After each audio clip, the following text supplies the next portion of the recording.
Hi, this is Emily Leiphart of Art from the Heart, and this video is part of Ellen Hutson's Essentials by Ellen Holiday 2006 release. I'll be featuring the geometric tree dies in this video, and I'll be sharing 4 ways to use it. These dies were designed by Julie Ebersol, and you're going to love it as much as you love all of her other Stampin' Die designs. Let's get started. There are 2 dies in this set, and you can use them individually or together for different effects. The solid triangle will cut out a big window, which is perfect for shaker cards or for revealing a stamped pattern or sentiment in the negative space. If you take the positive cutout from that first example and place the second intricate die on top of it, you get a faceted design with a frame.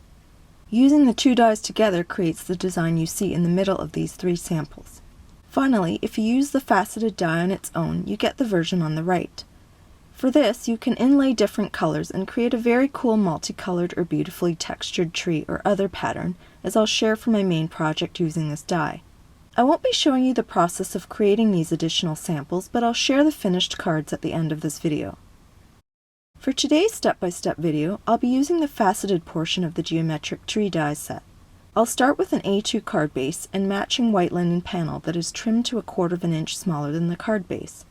I'll be creating a pattern on this panel by die cutting the tree 4 times. It creates a nice sculpture of sorts. I line up my panel on the grid mat to mark the center of the card and use a ruler to draw a line down the center. This way I can use that line to position the die on either side of it. I want to get the side of the tree lined up with the center line, but not right up against it. I left about 2 millimeters. I also centered the tree in the center between the 2 sides of the card. When I use the faceted dies, I love the way they look with some of the pieces left in. If you don't like this, those pieces pop out very easily using your fingers or any kind of pointy tool. For the purpose of my design, I'm going to leave some of them in, so I'm not concerned about them at this point. As I mentioned before, I'm going to randomly push out more of the pieces to create more windows or open space. I'm going to place a sheet of ombre aqua glassine paper behind this panel. I decide which part of the sheet I want to use to optimize the ombre effect and show off the paper. Then I trim it down so I can adhere it behind the panel. I don't want any of the pieces flying out, so I'm going to use tiny dots of glossy accents behind each piece to hold them in place.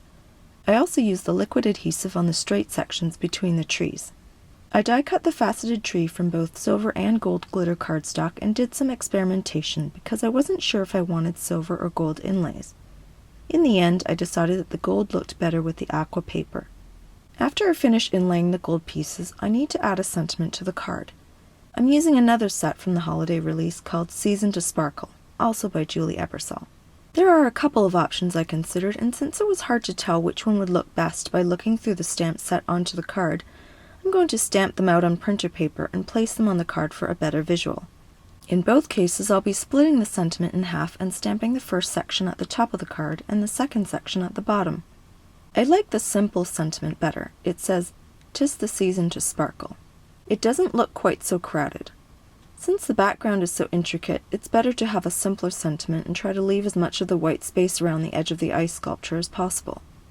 The sentiment is being stamped at an angle and I have to mask off parts of it, so I've placed the panel in my mini MISTI for accurate stamping. I decided to line up the end of that top line with the top edge of the tree. When I stamp the second line of the sentiment at the bottom of the card, I'll be sure to line up the start of that line with the bottom edge of the tree there to ensure symmetry. Now I'm ready to adhere the finished panel to the card base. The glassine paper is quite delicate and I don't want my tape runner to tear or wrinkle it, so I'm going to use my tape runner on the card base. Here's a look at the finished card. It's flat for mailing but still has a lot of shine, texture, and visual interest. I've completed the other 3 samples I shared at the start of this video, so I can share them with you now to compare the 4 ways you can use the geometric tree die set. Here's the first one I made with the solid die. I made a shaker out of it with some confetti paper and sequins. This time I used the same sentiment in its original format. This next card shows the 2 dies used together on a gold glitter insert in the negative space. My final sample shares the same inlaid technique but with just 1 die cut tree. This time I used glitter green cardstock. As you can see, there are endless possibilities for layering and of course your own personal color choices when using the geometric tree. Please refer to the supply links below if you're interested in any of the products I used in this video. You can also visit my blog for stills and more information about my cards. Thanks so much for watching!